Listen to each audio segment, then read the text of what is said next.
Olá, irmãos, aqui é o Ronaldo Costa para o canal Vida no Espírito Santo. E o nosso assunto de hoje é os construtores de Babel, usurpando a glória de Deus. Anda, Senhor, teu Espírito edifica a minha vida no Espírito Santo.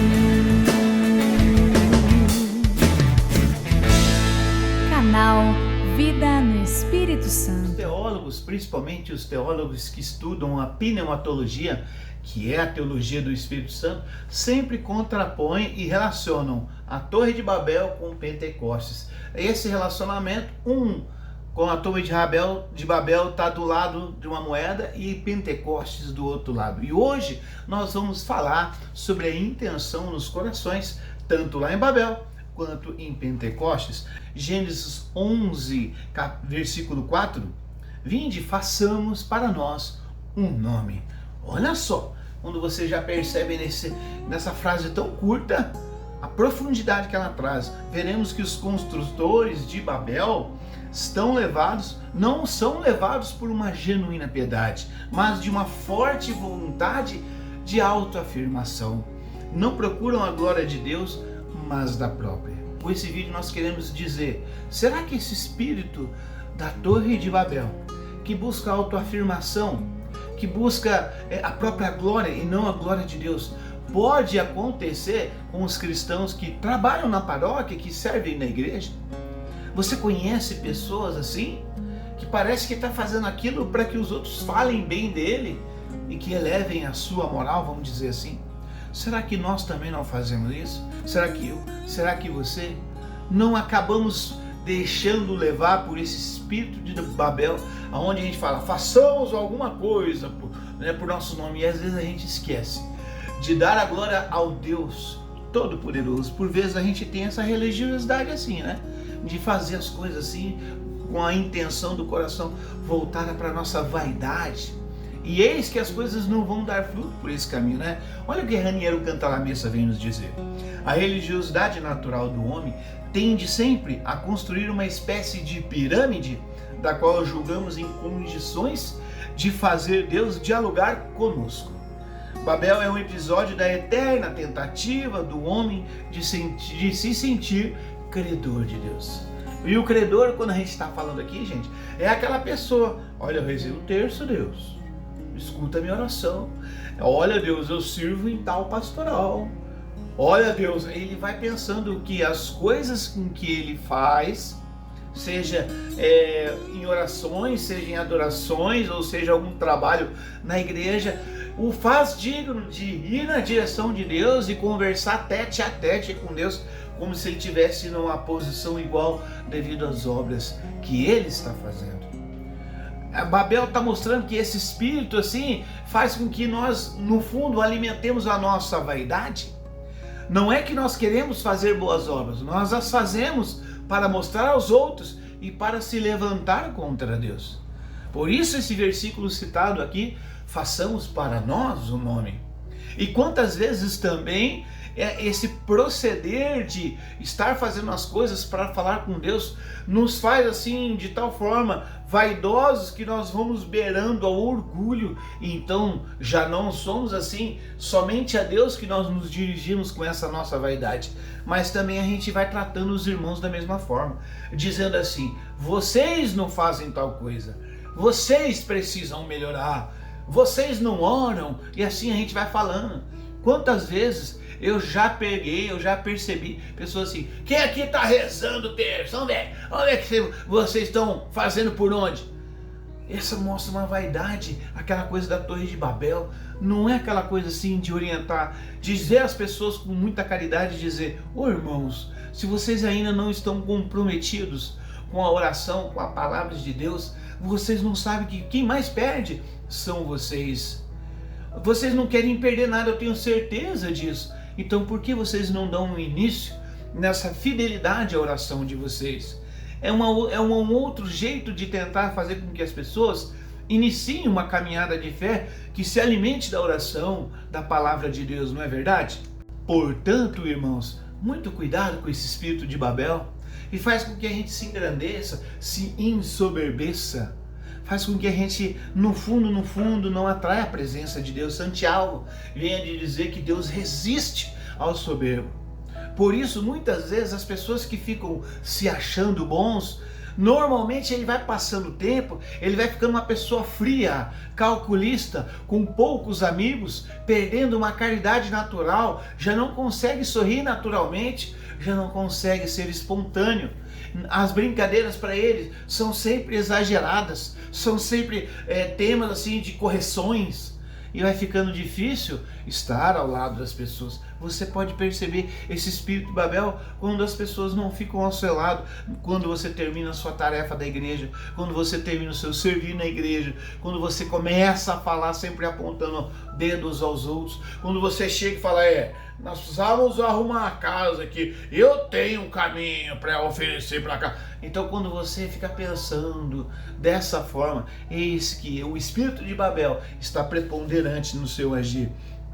Nós cometemos esse pecado quando a gente quer nos salvar com as nossas próprias forças, de chegar a Deus com as nossas próprias obras, que conquistar Deus com observância da lei, com atos de culto e de justiça, né? Então, quando você fica pensando assim, quantas vezes eu já fui abordado, você é um católico e come carne de sexta?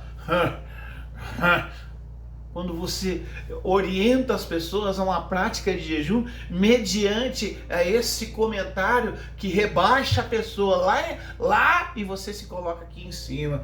Não é esse o procedor. Engraçado que Jesus fala assim, chegai-os a mim porque eu sou manso e humilde de coração. Onde está a mansidão de quem age desse jeito?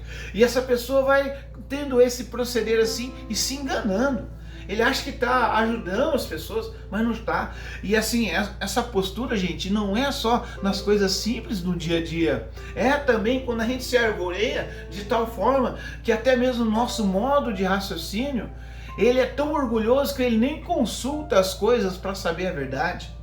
Quantas vezes eu fui abordado pelas pessoas que falaram assim, se eu fosse você eu parava de falar de ecumenismo. Eu falei para ele, irmãos, o catecismo, o Concílio Vaticano II vem nos dizer, então quer dizer que 400 bispos se reuniram para tomar decisões rumo ao futuro da Igreja Católica. A maioria dessas decisões dos bispos concordam que o ecumenismo tem que ser trabalhado dentro da Igreja Católica. Aí vem um leigo, ou vem um padre, ou como quer que seja, e vem dizendo, isso aqui tá tudo errado. Aí você vai perguntar para a pessoa se ele leu, se ele tá sabendo por o que está acontecendo. A pessoa diz, eu já sei das coisas, as minhas informações são muito boas. Mas quais são? A pessoa não te fala. Então a gente vai percebendo esse espírito da Torre de Babel, que do nada desconfia de tudo. Do nada sabe de tudo, mas não sabe de nada. Você pergunta, a pessoa não te dá as leituras que ele vai. E assim nós vamos percebendo como é difícil essa humildade chegar no nosso coração, uma vez que a gente está sempre com uma postura de que eu sei tudo. E para mim, meu irmão, o único que sabe tudo, o onisciente, é o Senhor Deus, não é verdade? Agora, contrapondo esse espírito de Babel, nessas pequenas explicações e exemplos que nós estamos falando agora, vamos começar com os exemplos dos apóstolos. Já em Pentecostes, no coração dos apóstolos, Deus tomou o lugar do eu. Destruiu a glória de suas obras. A salvação não vem das nossas obras e não vem de nada que nós façamos. Gente, essa questão da obra, aquilo que você faz é preponderante para você chegar a Deus e pensar que agora, por fazer tanto, você está com a salvação garantida. E agora, olha só o que diz esse Atos capítulo 4, versículo 12. Depois que Pentecostes desceu, Pedro, cheio do Espírito Santo, sai para fora e diz isso aqui, ó: em nenhum outro nome há salvação, porque debaixo do céu nenhum outro nome foi dado aos homens pelo qual devamos ser salvos. Eu fico imaginando a coragem de Pedro frente àqueles fariseus que mataram o próprio Jesus, frente àqueles saduceus, aquele grupo que queria matar Jesus e conseguiram matar Jesus. Agora eles pensavam, ninguém mais vai falar desse cara. Agora nós vamos voltar a viver do jeito que era antes. E de repente o Espírito do Senhor vem sobre os apóstolos. Os apóstolos entenderam, não são as nossas obras que nos salvam, aquilo que Jesus falava reiteradamente ao longo do Evangelho. E agora aquela compreensão dada pelo dom do entendimento, vindo pelo Espírito Santo de maneira poderosa no coração daqueles apóstolos. E eis que aqueles apóstolos anunciam, não há outro nome pelo qual desejam ser salvos. E aqueles caras ali pensando que as obras deles os salvariam, que as coisas que eles praticam deixariam eles assim num patamar onde eles poderiam exigir de Deus a salvação. E agora um apóstolo cheio do Espírito Santo, poderoso em obras, porque São Paulo já estava curando os cegos, levantando o coxo, está dizendo, não há nenhum outro nome pelo qual devamos ser salvos. E agora você fica pensando que as suas coisas que você faz o salvará, quando na verdade tudo aquilo que nós fazemos é para que edifique a nossa fé no nome de Jesus. As suas orações é para criar uma comunhão, um laço, fazer com que a presença de inabitação, se você não sabe o que é isso, eu vou deixar um vídeo aqui. Tudo aquilo que você faz em jejum, em obras e palavras, é para que a presença de inabitação do Senhor cresça no seu coração. Não é jamais para você usar como argumento e rebaixar os seus irmãos na igreja. Por isso é necessário uma conversão do espírito de Babel para o Espírito Santo que foi descido em Pentecostes, meu irmão.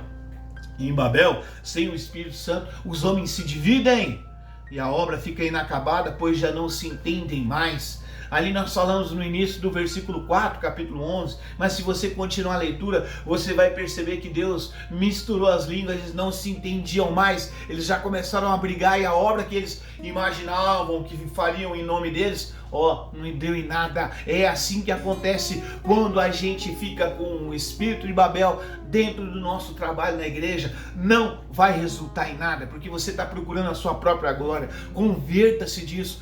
Você não vai ser feliz por esse caminho de Babel. Você será feliz pelo caminho do Pentecostes, quando o Espírito Santo agir em você e inspirar aquilo que você deve fazer na igreja. Nós chamamos isso de carisma.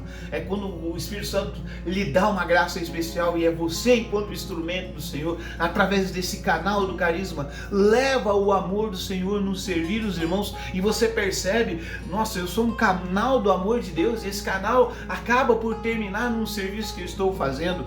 Nada disso deve ser vanglória, tudo é obra de Deus em sua vida.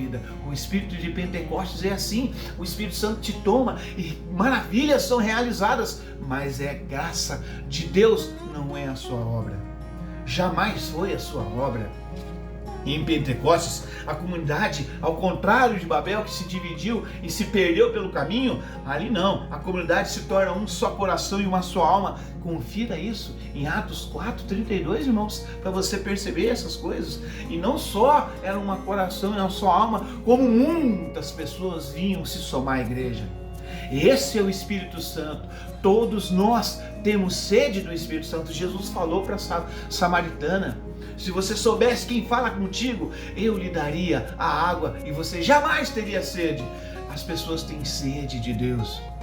As pessoas têm sede do Espírito Santo de Deus. Não ofereçamos a elas o espírito de Babel.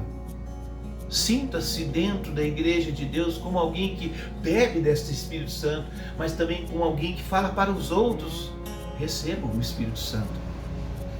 A promessa de Deus é para nós, não é para mim. E para nós hoje, eis uma pergunta: a que se assemelha a minha atividade de membro da igreja? A glória de Deus ou a minha própria glória? Fica essa pergunta para você refletir ao longo do seu dia, ao longo da semana. Qual o fim último e secreto do meu agir? Aqui no seu coração, hoje você vai pensando, irmão, naquilo que você está fazendo hoje. Lá no finzinho, lá no secreto, lá na última instância do seu coração, onde repousa Deus. São João Paulo fala que é o recôndito da alma, é onde Deus está. Lá onde você não consegue enganar ninguém mais, ali a sua intenção é a glória do Senhor. ou são outras coisas? Questione-se nisso, irmão. Olha só o que Raniero Cantalamessa vem dizer sobre isso. Na construção da igreja, pode-se trabalhar de dois modos: com o espírito de Babel ou com o espírito de Pentecostes. A oposição entre as duas acontece e é preciso converter-se continuamente do espírito de Babel para o espírito de Pentecostes. Amém, meu irmãozinho? Quero finalizar aqui com uma frase de Santa Catarina de Sena.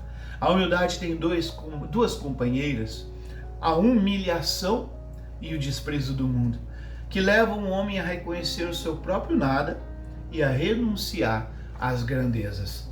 Terminemos aqui com uma oração, pedindo ao Espírito Santo: Deus misericordioso e clemente, conheces o meu coração e a minha vontade, purifica os meus pensamentos, para que eu possa servir-te com bondade. Inflamai o meu coração de zelo, para que te agradeça de coração purificado. Que teu Espírito ilumine meu entendimento e me leve a conhecer sempre mais a verdade. Que me auxilie o poder do teu Espírito e me defenda dos perigos em toda parte. Amém. Em nome do Pai, do Filho e do Espírito Santo. Amém. Até a próxima, irmão.